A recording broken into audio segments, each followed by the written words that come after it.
Good morning. It's the morning of day 15, the day we unasked the AO. We roll out from Idabel, Oklahoma, and didn't really need to make a video about us packing up and loading out. But what I did need to do is give you an update on Jamie and her house, and perhaps a word about timing. We'll start with timing. This whole operation has been a lesson in timing. When we first rolled into Idabel with our convoy of trucks and equipment and people, 17 people and I think 8 or 9 vehicles. When we first rolled into Idabel, we actually ran up on the EOC convoy, the Emergency Operations Center convoy, as they were rolling into Idabel. If we were 5 seconds sooner or 5 seconds later, we would have missed them. We would have had to find the EOC.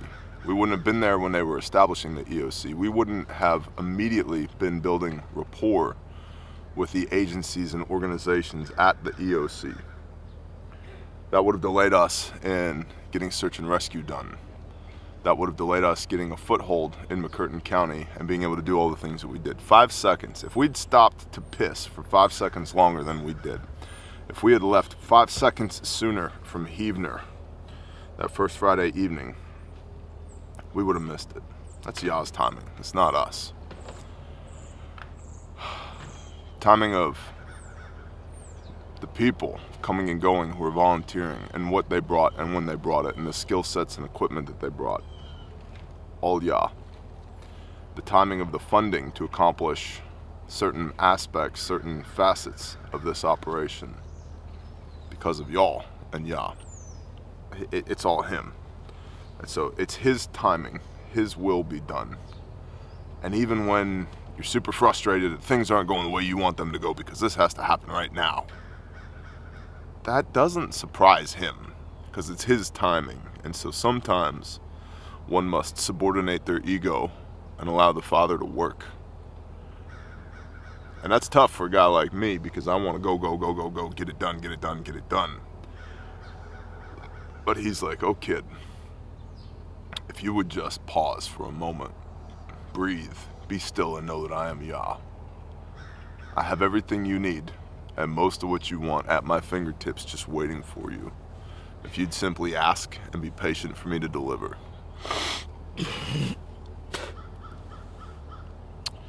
So timing. This entire operation has been a lesson in timing. And then Jamie's house.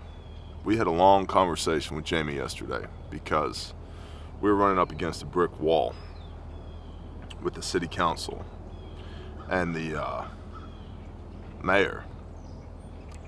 Now, mind you, the mayor, he seemed ready to help, but his hands were tied by the city council, or so he says. Seems like an alright guy. But the city code, even though the code enforcement officer is like, yeah, no problem, the city council still had a problem, meaning there would have been a legal battle because the city code does not allow for any type of pre-manufactured home. However, they are everywhere in Idabel. These are mobile homes and modular homes. They're everywhere around here. No new construction of pre-manufactured homes.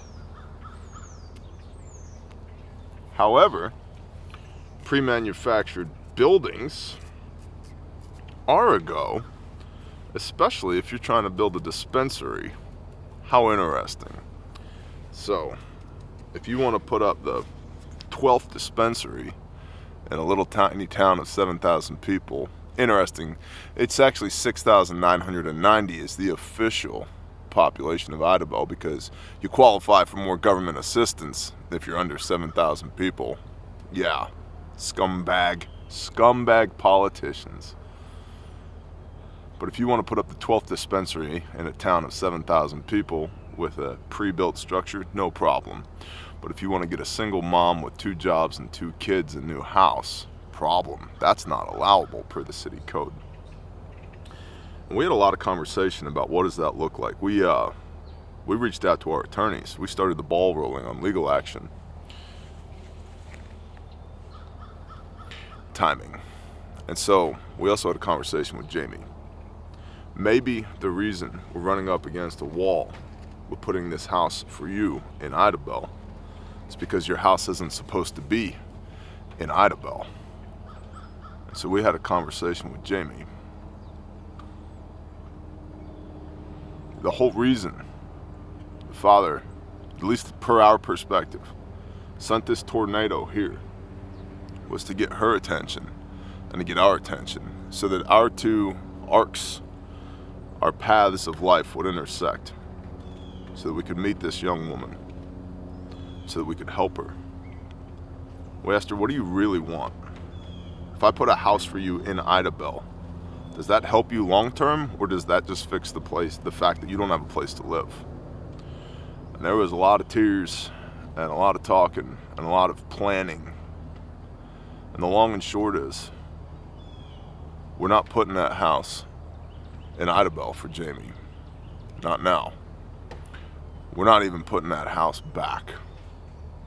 She's gonna sell that empty lot, and we're gonna take that $50,000 that y'all raised, and we're gonna cover her cost of living for a year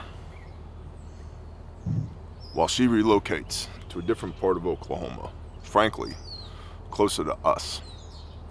And we're gonna put her in school because she's been in the restaurant industry her whole life, and she's very passionate about that. She loves serving people. She loves cooking food. She loves taking care of people, and she's got a heart for it. And in her words, she never even finished high school. She had to work. So she doesn't have any regular pieces of paper, let alone fancy pieces of paper. And so we're gonna take that $50,000, and we're putting her in school for the next year so that she can get a fancy piece of paper for the culinary arts, because her dream is to open her own little restaurant, her own little cafe one day. And so we're gonna get her GED, and we're gonna get her enrolled in a culinary arts program, and she'll be able to be home when the kids get on the bus in the morning, and be home when the kids get off the bus in the afternoon, get them enrolled in a good school, and put some people around her for pressure and accountability and guidance and wisdom and support and love.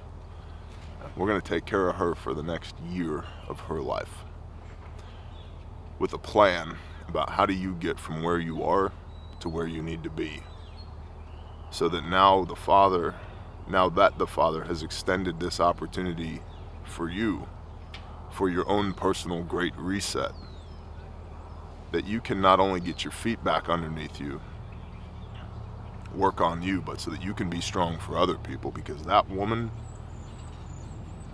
she is very strong. She wants to help other people. She has a 9-year-old daughter. I asked her 9-year-old daughter, what do you want to be when you grow up? And her response was, how do I help people like y'all help people? Basically, how do I be you? That's what I want to be when I grow up. Hit us right in the feels.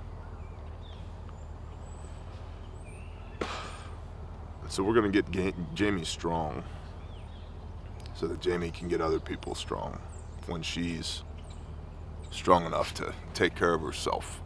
She'll then be strong enough to take care of other people as well. Timing. And so it also illustrates that what seemed like the obvious answer, this woman lost her house, let's get her another house. That's not the obvious answer. It's not the appropriate answer.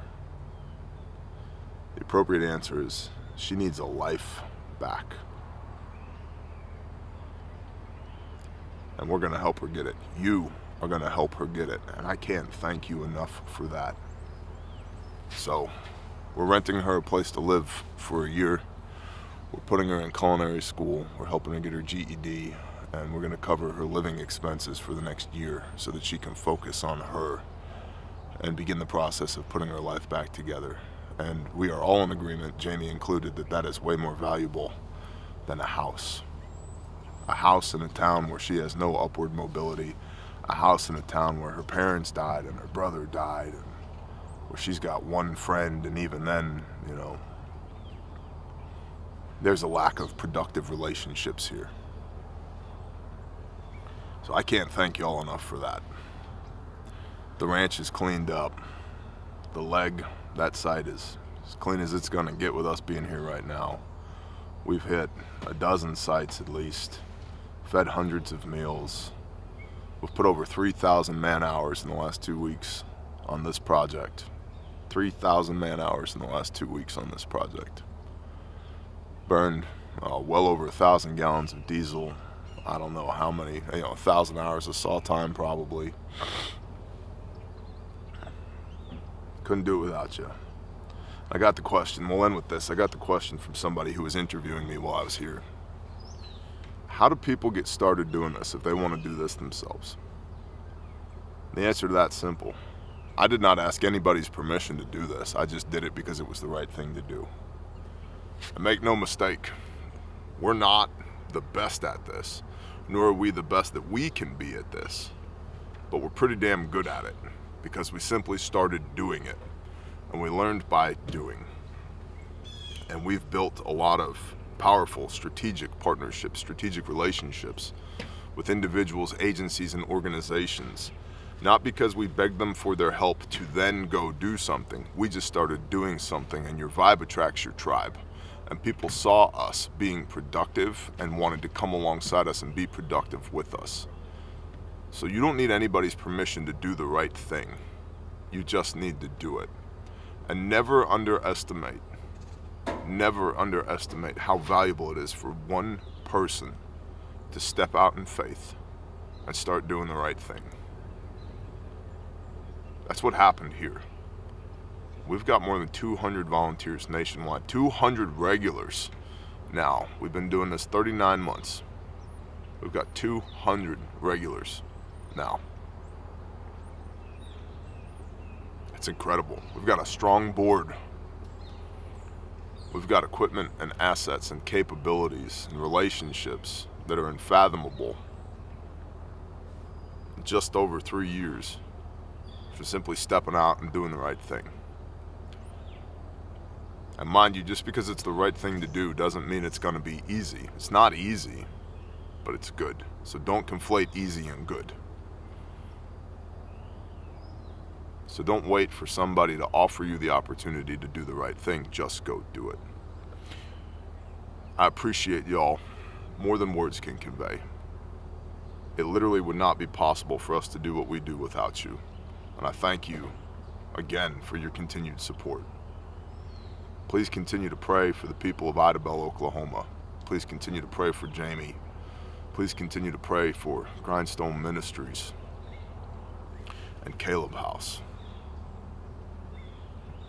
And we'll see you on the next one. Bless y'all. Shalom.